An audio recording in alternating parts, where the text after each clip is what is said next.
বিশ্বকাপের উত্তেজনা যখন তুঙ্গে, ঠিক তখনই সামনে এলো এক চাঞ্চল্যকর খবর। ঘানার সেই আলোচিত তান্ত্রিক আবারও দিলেন বিস্ফোরক ভবিষ্যদ্বাণী, আর এবার টার্গেট আর্জেন্টিনা। খবর অনুযায়ী এই তান্ত্রিক দাবি করেছেন আর্জেন্টিনার সামনে বড় বিপদ অপেক্ষা করছে, আর কেপ ভার্দের বিপক্ষে ম্যাচেই ঘটতে পারে বড় অঘটন। সোশ্যাল মিডিয়ায় ইতোমধ্যে ভাইরাল হয়েছে এই বক্তব্য, যেখানে বলা হচ্ছে আর্জেন্টিনা নাকি এই ম্যাচেই বিদায় নিতে পারে। তবে এখানেই শেষ নয়।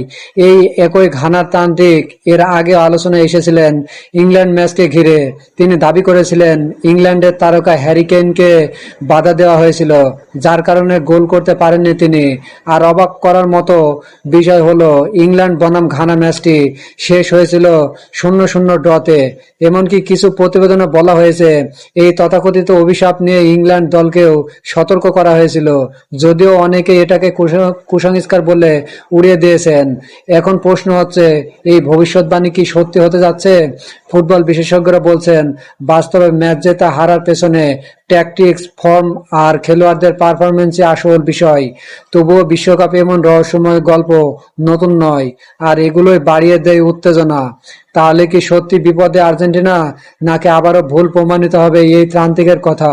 কমেন্টে জানাও তোমার এই মতে কে জিতবে এই ম্যাচ।